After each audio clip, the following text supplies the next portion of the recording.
Welcome, ladies and gentlemen. This is Zero from TechDragon.info, and today we take a look at War Thunder. I was meaning to do a video on War Thunder for quite a while now, and I just never got around to. And since the 1.31 patch has just been released, I figured this would be a great time to take a look at War Thunder. And we'll start off with a preview of this patch. It's quite a patch. I'll put a link in the description down below to the patch notes, because there's quite a bit of it, and I'm not going to cover every single detail in this video. But we'll see what I can do.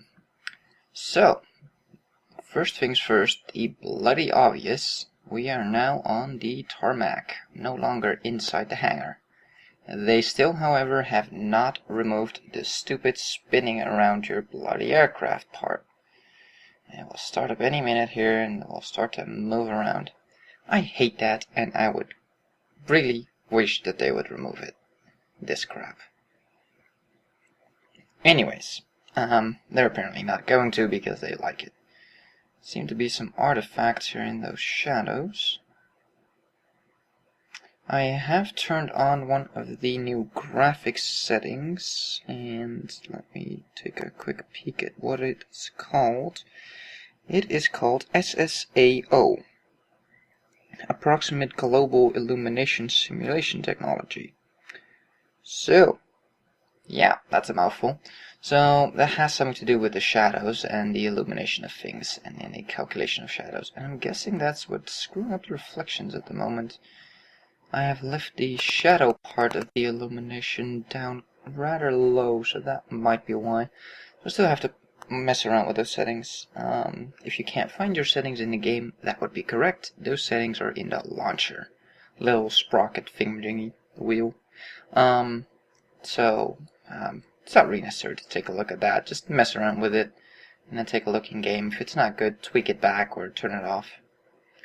Anyways, we'll head right along to the interface. The most noticeable one, of course, being that we're outside.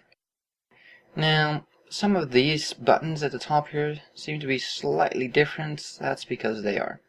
They've done some minor tweaks to basically everything. They've just slightly polished everything. Made the 2 times for your first victory of the day a little bit more obvious and a bit more polished here and there. Let's see.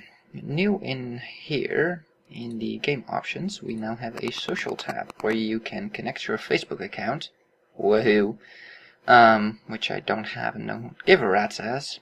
But if you like him, you get 10k credits or something like that. Again, woohoo! I'd rather play 2 games than make a Facebook account.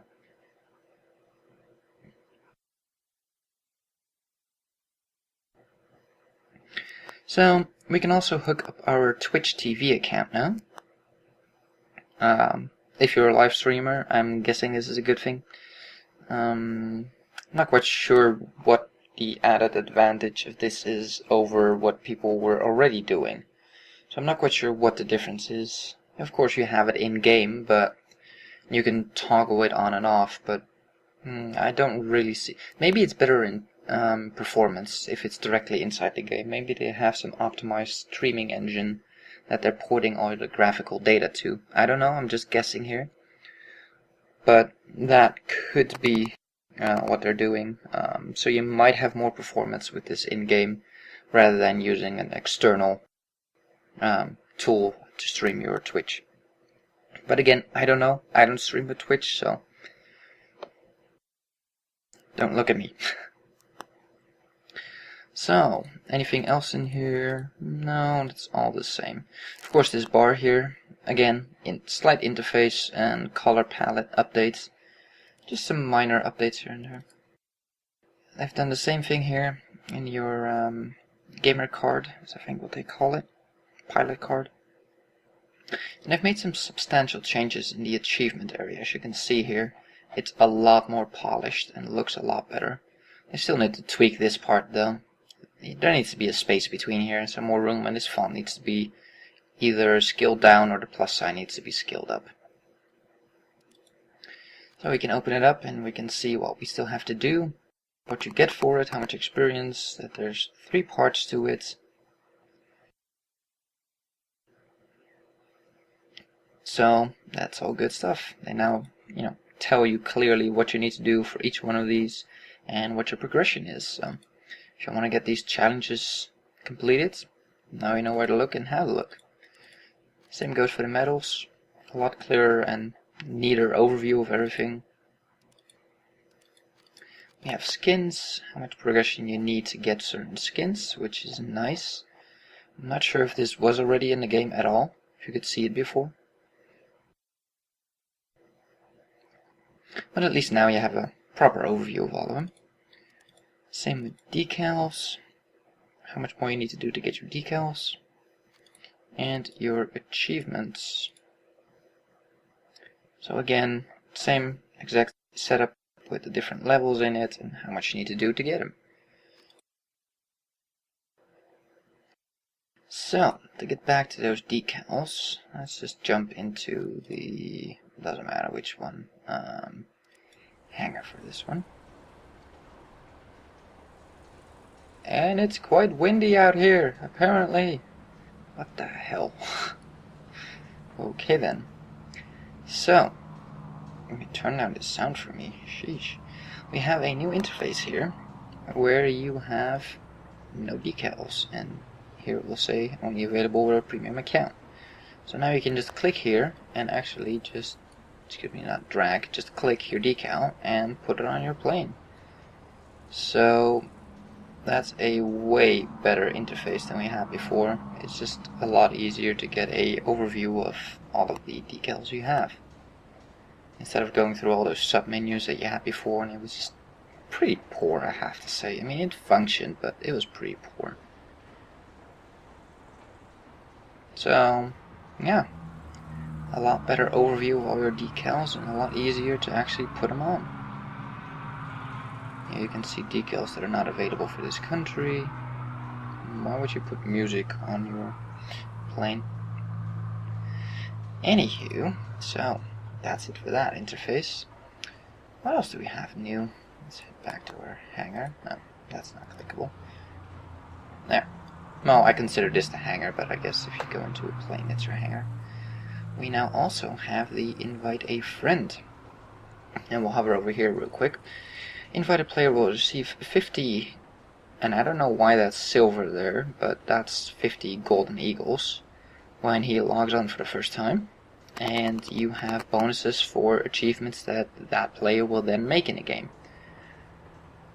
And I will put a link in the description down below with my invite link, so if you register through that, you will get 50 golden eagles to get started off with, and you can use that to train your crew and get a whole bunch of extra crew points. And of course I will get something out of it as well, which is nice for both of us. So if you're thinking about playing this game, by all means click the link. And something seems different about this plane. I think they redid the model of this plane. It looks different. I don't know if this tail was blue like this. Maybe it's a different color blue, or if the texture is different, but it doesn't feel the same. Maybe it's the new lighting engine. No, it's probably a new lighting engine. I don't know. It seems to just look better right now. This one still looks the same. Slightly different coloring due to the lights, but I don't know, the F2A1 just looks different. So, we'll jump right into the next section. New aircraft. We got a buttload of new aircraft. Let's open up the tech tree here. We have the new Buffalo, which is a premium Buffalo. And I'll get back to these. Let's see. P36A is, let's see, the A and the R36C, so that would be that one. Our new aircraft. As you can see, I don't own them, so yep, they're new. You have to buy this one in order to buy this one. I do believe, let's see, yes, the A model is the more maneuverable and faster model, while the C model is the better armed model. So this one has one 12.7mm brand new machine gun and a 7.62mm, while this one has one 12mm and three 7.62mm guns. So yeah, definitely a lot more armed. So you're gonna have to pay attention while playing these and thinking, you know, which one am I playing? The more maneuverable or the more armed one? Not armored, armed. Might also have legs, we don't know. The XP50 and the XP55 are two new aircraft, which are situated right here at rank 14. And where is the other one? At rank 8. I gotta take this one into a test flight. I gotta show you this one. This thing is insane. I really have to do something about these loading times. Just take a moment to look at this plane. Everything about this plane is wrong. The tail fins are at the front. There's no tail. And the wings are towards the back. And the propeller is at the wrong end. Let me take this bird up into the air. It accelerates rather quickly, I have to say, on the runway. You know, overcoming that inertia of standing still rather quickly, but then it takes a while to actually take off, surprisingly. So, we get it into the air and we're already at 250, even though we're climbing. And look at this speed increase at the angle I'm going. And it's still going up. Let's throw it into a roll and a turn here.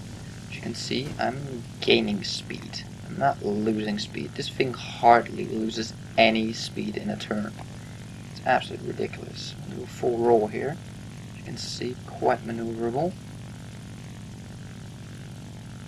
And one thing I like about planes is when I want to go into a turning fight. A lot of planes, let me demonstrate here, when you turn them and go sideways, they'll do this. They'll point up first and then go down. Which this one sort of does. If you can see it. It does it a little bit, but very quickly. It's just a tunk and goes down. While other planes just literally go up first and then slowly and don't turn. However, this one, if you turn them already, pre-turn, then there's no such thing and you can just stay on target. See? It just stays on target. It turns relatively well, and I'm turning at 400 kilometers an hour here. And I lost, what, 8 kilometers an hour? 9. In a turn, that's it. And that was a full turn. Let's see how this thing loops. Without giving it any extra throttle, relatively low to the ground. By the way, this is a new test map. This is of course the normal map, but we don't ever get a test on it, so that's nice. Too bad they didn't keep the ground targets to shoot at. That's one thing I'm missing in testing. Why aren't there more targets flying in on the ground so you can actually test this thing? So cruising speed seems to be at 400 kilometers an hour. It's very maneuverable. This seems like a very, very nice plane. I'll rev it up a little bit here. Goes to almost 500 in a shallow dive.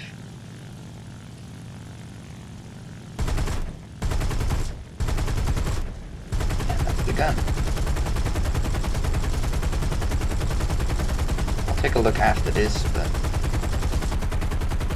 I mean, I'm just burning the ammo right now, but it has a cannon and a machine gun. It's pretty maneuverable.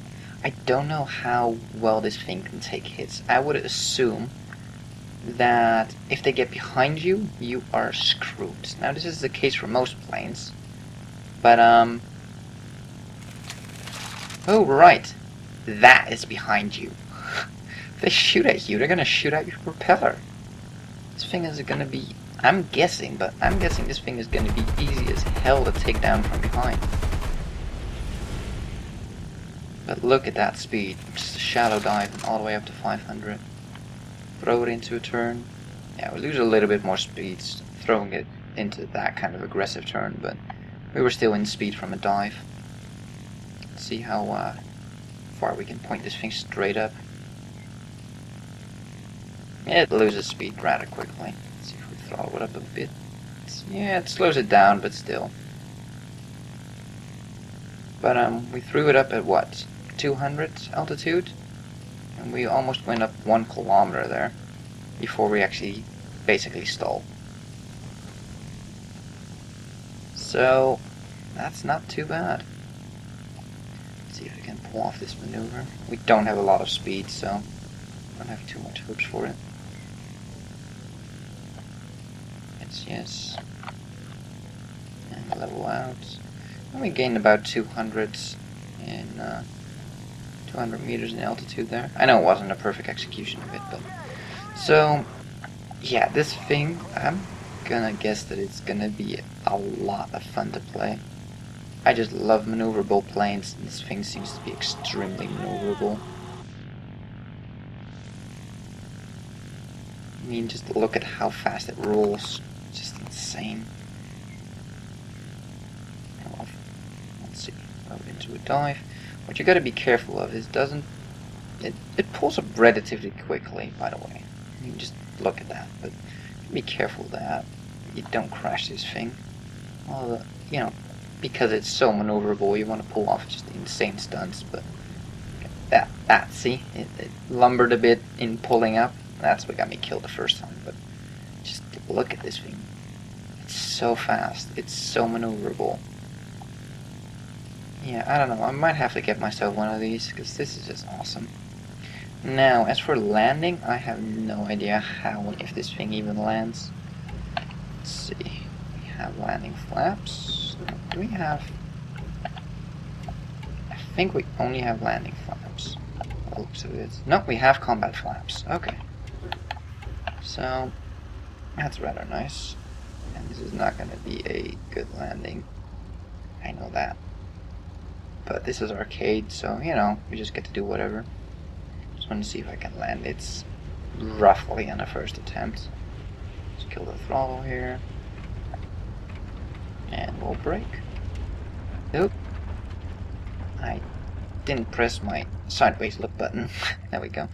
It has reasonably high landing gear compared to the propeller, so yeah, that's that plane. We'd love to see it in action, but so far, looks like a damn good plane.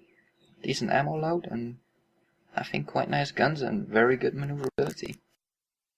Oh, that took a little bit longer. It's a rank 8, by the way. And the bonuses, whew, historical, 250 plus 250.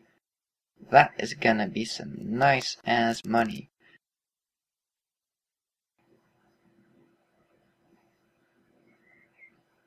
It's the same as the VF-109, captured German. Same as Spitfire, so it's not that miraculously high, but still a nice chunk of money. Anyways, that took way too long. We'll quickly go through the other nations. Let's see, the USSR. Where are you, Russia? There you are. Got a whole buttload of new planes, and I haven't pre-looked, so let's see if I can spot them. We have a I-15 BIS. There we go. Okay, it's a reserve plane. Aha. Found one of them. Good job, Zero. Good job. Now the MiG-3 15, I'm guessing,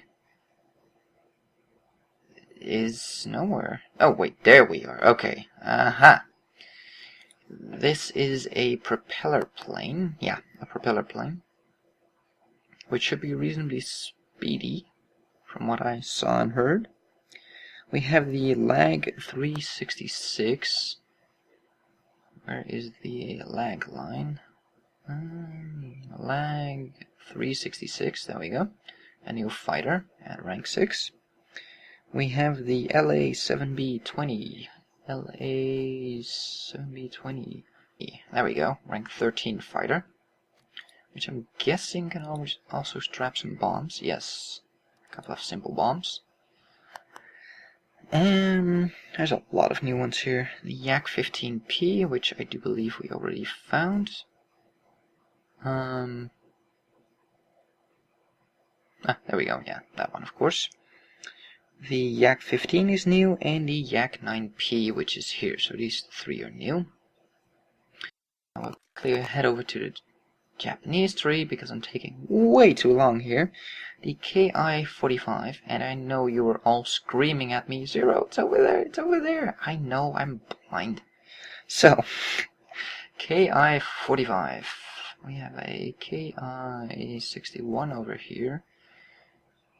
Must be a different KI-45, there we go. It's a two-propeller. And these are heavy fighters. You can compare it to your British bow fighters. Two-propeller, heavily armed, and I'm pretty sure, yeah, have a turret in the back. So, just your sort of run-of-the-mill heavy fighters, I guess. The KI-45... Okay, they have a whole bunch of variations of them, so all of these, yeah, these are all your new Japanese ones. Now, as for the premium ones, they've added one new premium per nation. All of them have one little tier 1 cheap premium that doesn't make a lot of money. However, supposedly, if you do your first battle, so I'm guessing your first battle ever or first battle after this patch, you're gonna get that particular one, that your first nation you played in, as a free plane. So, take care of what nation you play first where you want to get a tier 1 premium aircraft. Because you can only get one.